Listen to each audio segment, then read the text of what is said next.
Knee pain या घुटनों का दर्द, ये हम सब ने कभी ना कभी एक्सपीरियंस किया है और कभी कभी कोई ना कोई एक्सरसाइज हमने ट्राई किया है और कभी काम कर जाता है, कभी नहीं काम करता है। तो इस वीडियो में मैं ये बताऊंगी कि नी पेन किस किस कारण से हो सकता है, उसको आप टेस्ट कैसे कर सकते हैं कि आपके नी पेन का कारण क्या है, और जब आप ये फाइंड आउट कर लेंगे कि आपका नी पेन किस वजह से हो रहा है तो उसका सॉल्यूशन क्या है ये भी मैं बताऊंगी। और जब आपको सॉल्यूशन पता चल जाएगा तो उन एक्सरसाइजेस को इम्प्लीमेंट करके प्रोग्रेस कैसे करना है ताकि आपको फ्यूचर में नी पेन से छुटकारा मिल सके। और ये वीडियो थोड़ा लंबा होने वाला है तो मैं इसको पार्ट्स में बनाऊंगी, तो मेक श्योर कीजिए कि आप फॉलो अप वीडियो को ज़रूर देखें ताकि आपको सारे सॉल्यूशंस और प्रोग्रेशन ऑफ एक्सरसाइज पता चल सके। तो चलिए शुरुआत करते हैं। तो जब हम घुटनों का दर्द या नी पेन की बात करते हैं तो हमारा ध्यान सिर्फ हमारे घुटनों पे ही जाता है कि शायद मेरे नी में ही कोई प्रॉब्लम होगा, इसी वजह से वो पेन आ रहा है। पर ऐसा बिल्कुल नहीं है, क्योंकि आपका जो नी जॉइंट होता है वो सेंटर में आता है, उसके नीचे आपके पास एंकल जॉइंट है और इसके ऊपर हिप जॉइंट आता है। तो क्या होता है ना कि अगर आपके नीचे और ऊपर वाले जॉइंट में मोबिलिटी सही से नहीं है तो वो आपके नी जॉइंट में इफ़ेक्ट कर सकता है। इसका मतलब क्या हुआ कि अगर आपका हिप जॉइंट सही से मूव नहीं कर रहा है और आपका एंकल जॉइंट सही से मूव नहीं कर रहा है या सही से काम नहीं कर रहा है अपना, तो उसकी वजह से आपको आपके नी में पेन हो सकता है। तो ये काफ़ी ज़रूरी है कि आप इन दो जॉइंट के मोबिलिटी को टेस्ट ज़रूर करें।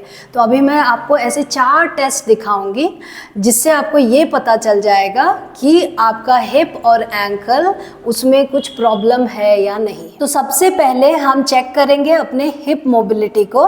हमारा सबसे पहला टेस्ट है फेबर टेस्ट। उसके लिए आप लाई डाउन कर लीजिए और अपने दोनों लेग को स्ट्रेट रखिए। अब आपका एक लेग जो है 90 डिग्री एंगल नी एंगल करके बेंड कर लीजिए और दूसरे लेग के ऊपर रख दीजिए। जब आप इस पोजीशन में हैं तो आप ये ध्यान रखिए कि आपका जो भी लेग मुड़ा हुआ है या बेंड है उसको धीरे धीरे जो है आप नीचे ग्राउंड की तरफ लेके जाने का कोशिश कीजिए जितना आप जा सकते हैं, और देखिए कितना स्पेस है ग्राउंड और आपके नी के बीच में। तो ये हमने राइट साइड का देख लिया। अब हम चेक करेंगे लेफ्ट साइड का। ऐसे ही लेफ्ट नी को मोड़ के दूसरे लेग के ऊपर रख देना है और अपना लेफ्ट नी धीरे धीरे धीरे नीचे ले जाने की कोशिश करना है। तो अब देखिए मैं अपना नी जो है लेफ्ट नी ये इससे ज़्यादा नीचे नहीं ले जा पा रही हूँ, मुझे इधर दर्द हो रहा है। तो इसका मतलब क्या हुआ, मेरा लेफ्ट का यहाँ पे बहुत ज़्यादा स्पेस दिख रहा है ना कंपेयर टू राइट। तो इसका मतलब हुआ कि मेरा जो लेफ्ट नी जो है वो नीचे नहीं जा रहा है। इसका मतलब मेरा लेफ्ट हिप का मोबिलिटी एक्सटर्नल रोटेशन जो है वो कॉम्प्रोमाइज्ड है और मुझे उस पर काम करना पड़ेगा।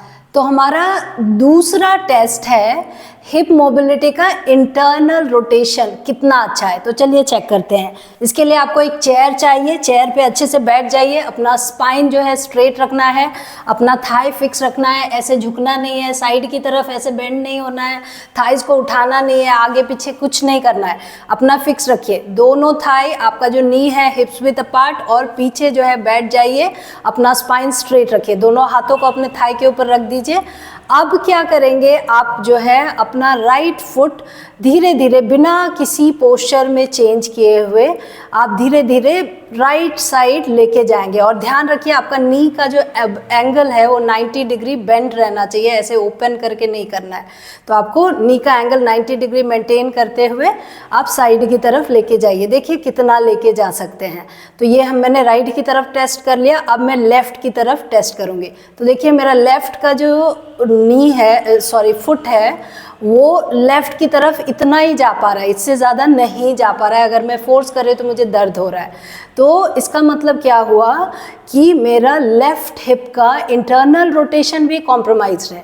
तो यहाँ पे देखिए लेफ़्ट इतना जा रहा है, राइट इतना ज़्यादा जा रहा है ना। तो मुझे लेफ़्ट हिप के इंटरनल रोटेशन पे काम करना पड़ेगा। तो अब हम अपने एंकल जॉइंट के मोबिलिटी को टेस्ट करेंगे। तो पहला जो हमारा टेस्ट है उसको बोलते हैं नी ओवर ड्राइव टेस्ट। तो इसके लिए आपको अपना फिस्ट बना के थंब ऐसे खुला रखना पड़ेगा। इसका मतलब हिंदी में बोलेंगे मुट्ठी बना के अपना अंगूठा खुला छोड़िए और इतना डिस्टेंस आप मेजर कर लीजिए वॉल से, और उसी डिस्टेंस पे इतना डिस्टेंस छोड़ के, वॉल से उतना डिस्टेंस छोड़ के आप अपने पैर को प्लेस कीजिए और आप अपने आप को आप एडजस्ट कीजिए और पूरी तरह से वॉल की तरफ फेस कीजिए। एक बार जब आपने अपने आप को एडजस्ट कर लिया, पूरी तरह से वॉल को फेस कर रहे हैं, तो अब आप धीरे धीरे अपना नी जो है वॉल की तरफ लेके जाइए। पर ये ध्यान रखिएगा जब आप अपने नी को सामने की तरफ लेके जा रहे हैं तो आपका हील ऐसे उठना नहीं चाहिए, ये नहीं होना है। आपको हील को नीचे प्लांट करते हुए जितना आगे आप लेके जा सकते हैं लेके जाइए।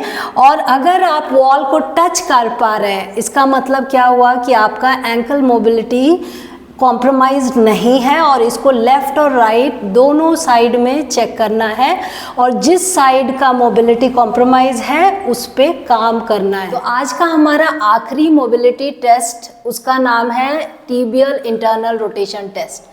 तो इसके लिए आप इस पोजीशन में बैठ जाइए, एक चेयर ढूंढ के, और अपने पैर को एक लाइन में रखिए। मतलब ऐसा नहीं रहना एक पैर आगे एक पैर पीछे, दोनों पैर जो है बराबर में रखिए और अपने पैरों के बीच में कम से कम शोल्डर विड्थ या हिप्स विड्थ डिस्टेंस रखिए और अपने पैर को अच्छे से प्लांट कर दीजिए ग्राउंड में। एक बार जब आपने ये कर दिया तो अब इस चीज़ का ध्यान रखना है कि इस टेस्ट को परफॉर्म करते वक्त आपको एक मूवमेंट नहीं होने देना है, कि मतलब आपका जो आर्च ऑफ फुट है वो ज़मीन से ऊपर की तरफ उठना नहीं चाहिए ऐसे, और साइड की तरफ ऐसे फ्लिप नहीं होना है। तो ये आप ध्यान में रखिएगा, ये नहीं होना है। तो अब मैं अपने राइट पैर पे वो टेस्ट परफॉर्म कर रही हूँ। तो आपको ये टेस्ट परफॉर्म करने के लिए आपका पैर का जो सामने का हिस्सा है, जो टो जिसको बोलते हैं, उसको धीरे धीरे बिना अपने आर्च ऑफ द फुट को डिस्टर्ब किए हुए, मतलब उसको ऐसे उठाना नहीं है, पलटना नहीं है, उसको प्लांट किए रखना है ज़मीन में और धीरे धीरे अंदर की तरफ मोड़ना है। देखिए आप कितना मोड़ सकते हैं। तो ये मेरे राइट फुट का इतना है टिबियल इंटरनल रोटेशन। अब सेम चीज़ जो है मैं लेफ़्ट फुट पे ट्राई करूँगी और देखूँगी कि कितना मेरा जो है ना इंटरनल रोटेशन हो रहा है। अगर दोनों साइड एक जैसा इंटरनल रोटेशन हो रहा है, इसका मतलब मुझे कोई प्रॉब्लम नहीं है वहाँ पे टिबियल इंटरनल रोटेशन में।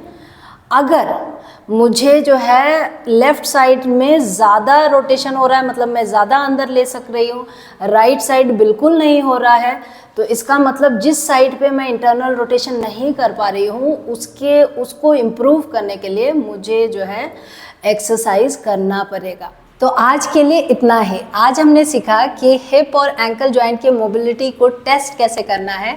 अगले वीडियो में हम ये जानेंगे कि हिप और एंकल मोबिलिटी को इम्प्रूव कैसे करना है।